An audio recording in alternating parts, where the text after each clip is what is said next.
or... Pardon? Are you a tourist or something? Or... No, would you mind identifying yourself first, please? Identifying myself? Yep. Yeah, of course. Peter Sean McQuaid. Thank you very much. From South West Traffic. What's your name? That's irrelevant. I don't need to give my name. Oh, okay. Are you an auditor? Pardon? Are you an auditor? So you know what an auditor is? I've heard of it, yeah. Yep. I've just never met one in person Yep. before, so it's a new thing for me. Yes. Yeah. Yes. Okay, awesome. Yeah. So are you aware of what this building is? I just want to know what your knowledge I'm is. partially aware. It's to do with the forensic science. Okay, all right, no worries. And is that one of the reasons why you come here to film Well, today? no, it's what the public pay for. So anything that the public pay for, i.e. a public service, okay, is what I believe that the public should no worries. be able to actually see what they've actually got. No worries. Whilst we have this interaction, I want to turn my camera. No worries, Right, that's perfect. Thank you very much for letting me know. I appreciate that. Now that I've identified myself, obviously, and I now know that you're essentially an auditor. Yep. Turn my camera on. No worries, Sometimes that's we do perfect. get tourists. No, that's cool. This building is, I don't know whether you've heard of it, it's brutalist architecture. Have you heard of that? No, I haven't. Okay, Google it. It's Thank you. actually really interesting. There's only a few buildings left in London. The scene opens with the auditor calmly filming outside a forensic science building. An officer approaches, polite but cautious, asking the auditor to identify himself. The auditor refuses, reminding the officer that the public has a right to film public services. The officer, introducing himself as Sean McQuaid from Southwest Traffic, acknowledges the newness of interacting with auditors but remains respectful. This is one of the remaining examples of brutalist architecture. And what do they mean by that? Okay, just Google it, mate. I don't know the ins Are and you outs talking about of the it, concrete but slab? it's the The way concrete that- slab. Yeah, the way that the building has actually been designed and built Yep. is what they call brutalist architecture. Okay. I think you'll find one up in the Barbican. I don't know where else. Okay, that's cool. Yeah, look. Have you done many of these? I've done a fair few. So you're probably aware that there's been many interactions between the police and the auditors. Correct. And it's become something that we've been responding to, and as you're probably well aware, those encounters have led to conversations being How are you? had, and let me just say, maybe things haven't gone as smoothly as we'd have liked, but between the police and yourselves, so there's probably protocols that I have to follow. Yep. Right. So because of that, I'm just going to call up. As the interaction continues, the officer explains the building's unusual brutalist architecture and encourages the auditor to look it up. The auditor listens, amused that he's learning something new during this simple filming session. The tone remains friendly and conversational. My channel, okay? That's fine. Tell them what we've got. Yep. All right. And the whole time, obviously, I'll let you know what's happening. No worries, that's You're probably gonna perfect. Hear it anyway. That's cool. But I need to just, as I said. No worries, get one that's of fine. these No, before. go for So you, I'm going go to make for it. sure that I'm dealing with you properly.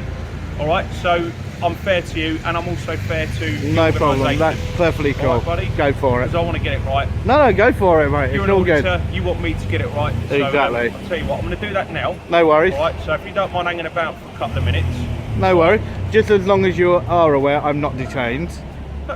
Okay, I just want to make that clear. I know that. I know that. Yeah. No, but I just wanted just to sort of put that there. It was the way that you said just to hang around. I just wanted to make sure that we're both clear that I'm not being detained. No, you're not. That's all what I just wanted to make clear. So the reason why I've asked you to do that is, one, it's just polite, isn't it? Whilst I do what I got to do, you do what you got to do, okay?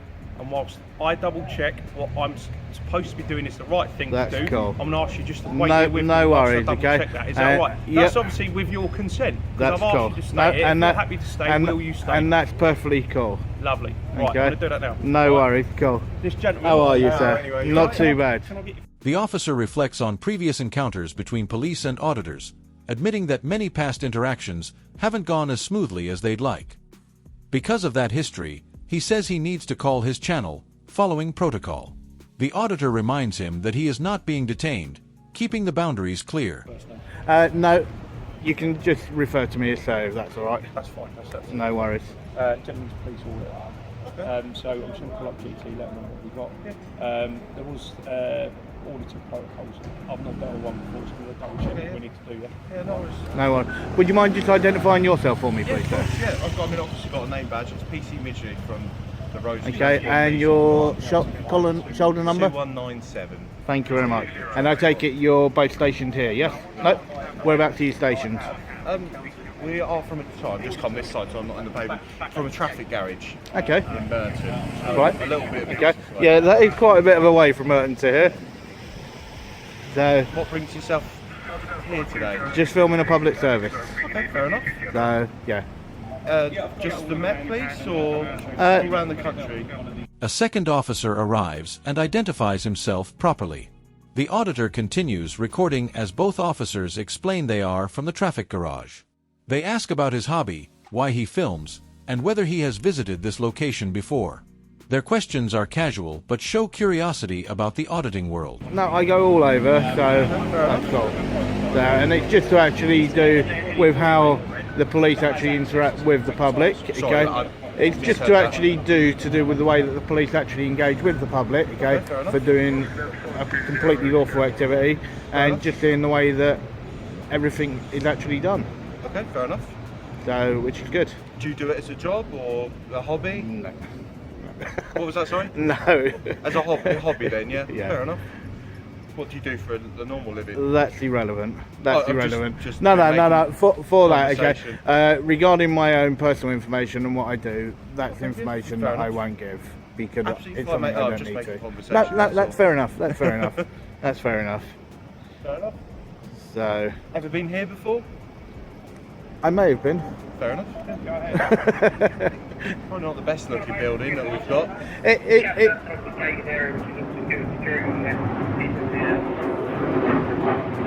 The conversation shifts unexpectedly toward old country houses converted into public services. The auditor explains how some buildings are donated temporarily so taxpayers can fund restoration, something the officers didn't know. The discussion becomes surprisingly deep, showing a thoughtful exchange between both sides. Yeah, it's probably not the best looking Met Police building. No. Your colleague here was telling me about to do with certain. It's called a certain architecture that they actually referred to these type of buildings. Okay. So, and I will go back over it and have a look at it. So that was something new that I would actually learn, which is cool. What's your favourite, I mean, if you don't mind discussing, what's the favourite building you've been to for a public service, like looks-wise? Have you got one?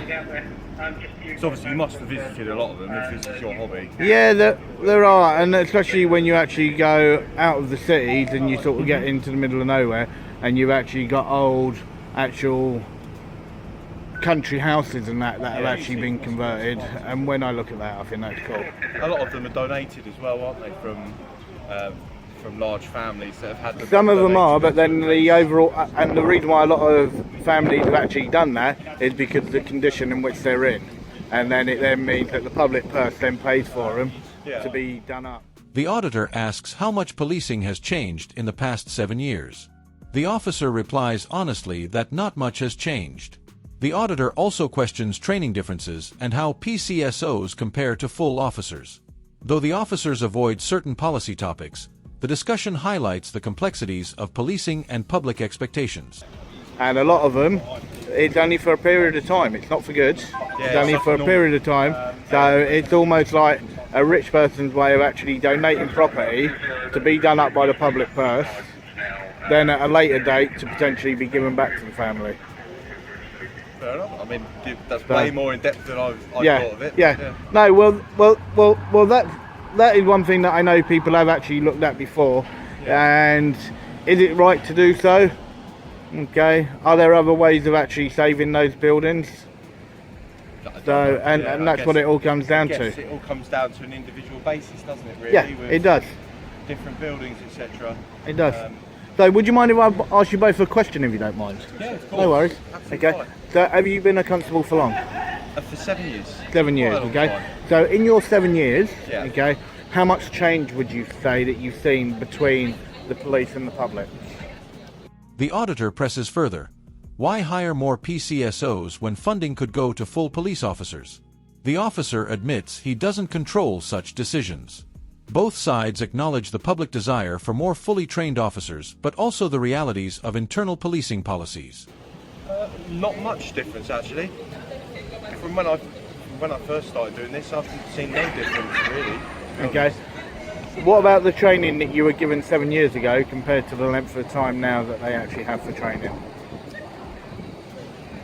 The thing is, I'll be honest with you, I don't really know what the training is now. Okay. It's changed, it's all external, a lot of it's external now, so a lot of the time I have no kind of concept of what they go through, what the procedure is now. I mean, it's a degree now for some people that they have to undertake to become a police officer. When I joined it was just a set course that I'd do for a certain amount of weeks at a certain building, and that was kind of it. Okay, yeah, no, that's fair enough. And another question. When you look at PCSOs and you look at PCs, now we all know that PCSOs have no powers at all. They do have some powers, but they're obviously dedicated for their role. Okay. So in my role as a traffic... The auditor brings up a major complaint from the public: police vehicles idling. He cites Section 42 of the Road Traffic Act. The traffic officer gives a detailed explanation. Emergency vehicles must idle to keep systems running so they can respond immediately. However, he admits honestly that police must get better at reducing unnecessary idling when it's safe. Sir, we have specific traffic PCSOs which have certain powers to deal with. Yeah, but honestly, they absolutely have. PTSOs have no powers, full stop. Okay, because when you actually look at it, would you actually prefer to see more? Why are they doing a big drive for PTSOs and not PCs? Okay, now we've been promised 20,000 extra police officers on the street. Okay, why are we wasting money on PTSOs when that money can be used for more PCs? Unfortunately, I'd love to answer your question. But would you like to see more? Would you like to see more PCs out, or would you like to see more PCSOs? There's a purpose for everyone, isn't there? That's deemed by someone that earns a lot more money than me. So.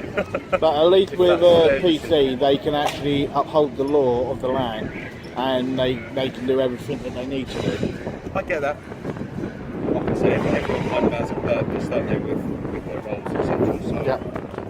Just as the discussion becomes productive, one officer abruptly ends the conversation, insisting he must give advice and warning the auditor about road safety.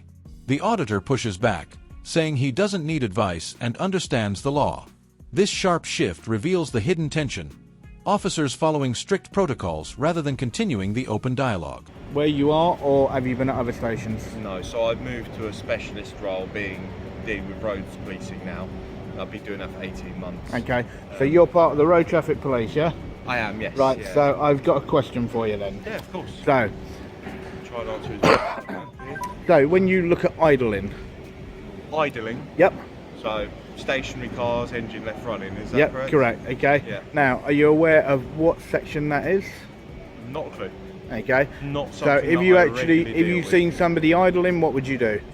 I mean, it depends on the Well, if you can, circumstances. you can see that they're just sitting there in the car, okay, and say if they're keeping, say, like a laptop powered up, okay, just for their own purpose, okay, and they're sitting there for 15 minutes. As the officers walk away, the auditor concludes his recording. He notes that one officer was genuinely engaging and willing to talk, but the ending felt forced, as if someone instructed the officer to shut it down. He explains that ending a conversation abruptly and patronizing the public only widens the divide between police and civilians. Despite the tension, the interaction shows both positive engagement and lingering challenges between auditors and law enforcement.